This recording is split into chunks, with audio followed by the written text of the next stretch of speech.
If you're ambitious but lazy, this video is going to sting a little.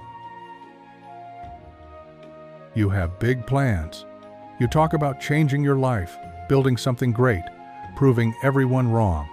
But when it's time to actually sit down and do the work, somehow the day disappears. You tell yourself you're planning, researching, waiting for the right moment. Deep down, you know the truth. You're not short on dreams, you're short on discipline. The samurai had a word for the path from lazy dreamer to unstoppable warrior. They called it shuhari, the ritual of discipline that turns intention into power. To understand it, you don't need a textbook. You just need to meet one samurai, Yoshi. Once, in feudal Japan, there lived a young samurai named Yoshi who dreamed of becoming the greatest warrior in the land. He spent hours talking about his future victories, imagining the honor he would bring to his clan, replaying grand battles in his mind. He promised his friends he would master every weapon, every strategy, every technique. But when the morning training bell sounded, Yoshi hesitated. The ground was cold, his body was tired, the excuses came easily. He convinced himself that tomorrow would be a better day to begin. Tomorrow, he thought, he would finally live like the warrior he imagined. Tomorrow never came, until his teacher decided to break him with one simple ritual. One cold morning, as Yoshi sat in the corner of the dojo, pretending to prepare while the others trained, the old master walked over and placed a wooden sword at his feet. "Yoshi," he said quietly, "stand up." Yoshi rose, expecting a lecture about talent or potential. Instead, the master pointed to the empty yard outside. "From tomorrow at dawn," he said, "you will come here before anyone else. You will practice a single cut 100 times. The same cut, the same stance, the same breath, every day, no matter how you feel." Yoshi frowned. "Just one cut? But master, I want to learn advanced techniques. I want to study strategy, footwork, multiple opponents." The master raised his hand. "That is your problem. You want to live in Ha-and-Ri before you have ever passed through Shu." Yoshi blinked. Shu-Ha-Ri. The master nodded. Shu-Ha-Ri is the path of true discipline. Shu, you obey the form. Ha, you begin to break the form. Ri, you become the form. You, he said, looking straight into Yoshi's eyes, have done none of them. You obey only your moods. Yoshi felt his face grow hot with shame, but the master wasn't finished. "Tomorrow," he repeated, "one cut 100 times for 30 days. No excuses, no discussion. This is your first gate, Shu." The next morning, the sky was still dark when Yoshi stepped into the yard. The air bit at his skin. His hands were stiff. His body begged him to go back to bed. For a moment, the old habit whispered, "You can start tomorrow." Then he saw the wooden sword waiting where the master had left it. He picked it up, took his stance. 1 cut, 2, 10. By 20, his shoulders burned. By 50, his legs shook. By 80, his mind was screaming for distraction. No new techniques, no glory, no audience, just the same simple motion, over and over, in the cold. When he finished the 100th cut, there was no applause, only his breath in the morning air. The master stepped from the shadows. "How do you feel?" "Tired," Yoshi panted. "Bored.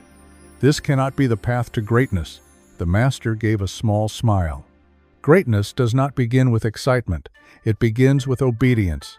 Shu means you submit to the practice before you understand it.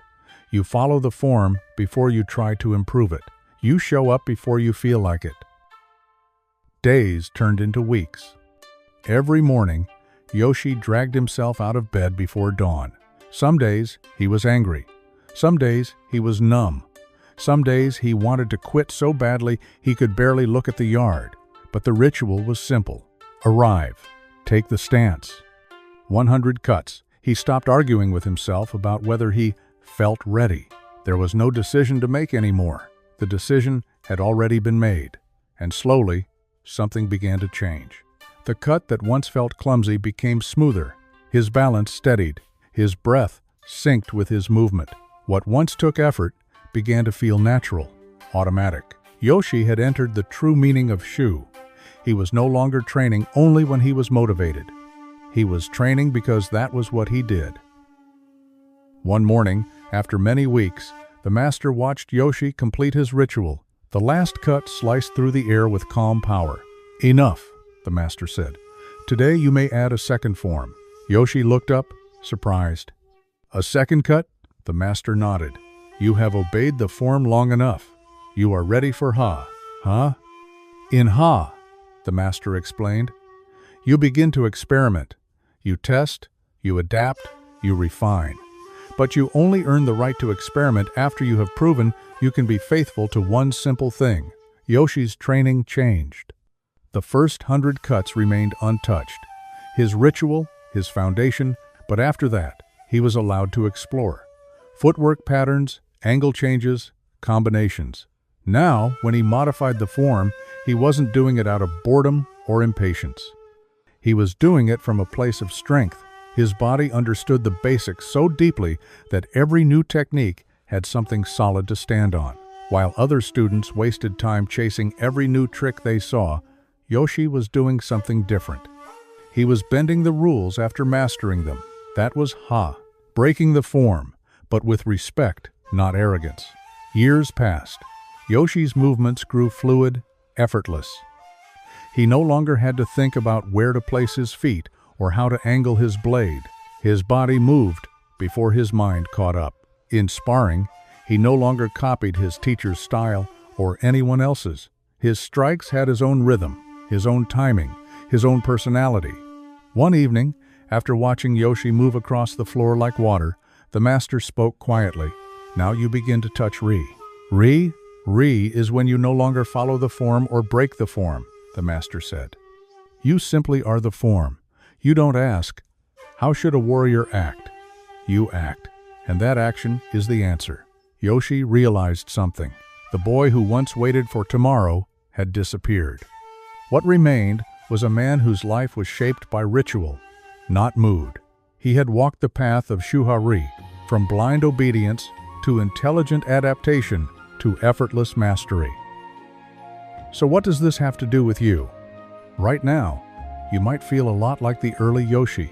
You think about your future constantly. You imagine the business you'll build, the body you'll sculpt, the skills you'll master. But when the alarm rings, when the time block starts, when the moment to act arrives, you negotiate. "I'm tired. I'll start when I feel more inspired. I need to do more research first." You are not lacking ambition. You are stuck before Shu. You want Ha. The advanced strategies, the hacks, the unique style. You want Ri, the natural flow, the ease, the confidence. But you skip the only part that makes any of that real. Doing the same simple thing again and again, even when it's boring, even when it's uncomfortable, even when no one is watching. Here is the hard truth the samurai understood. Motivation is a guest. Ritual is a home. Motivation visits when it feels like it. Ritual is where you live, every day. If you wait for motivation, your life will always be ruled by your emotions. If you build ritual, your emotions become background noise.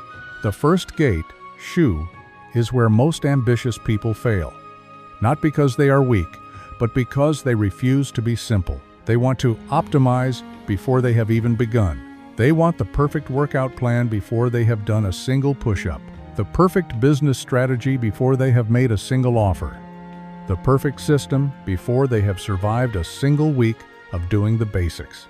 The master would say, "You do not need a better plan. You need a cut to repeat at dawn." So how do you walk your own path of Shuhari? You don't start with a complicated blueprint.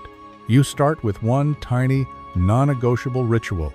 For you, that might be writing for 20 minutes every morning, sending 3 business messages before you open social media, reading 10 pages before bed, doing a short workout before you touch your phone. The exact action is less important than this rule. It must be simple. It must be clear.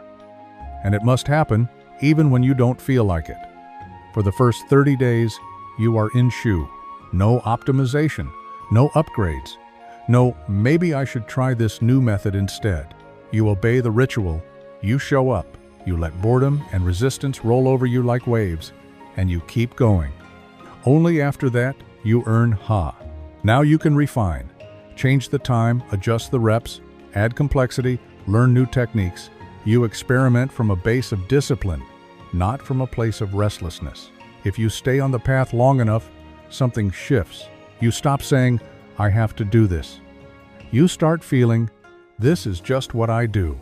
That is the beginning of when your actions are no longer a fight against yourself, but an expression of who you are becoming.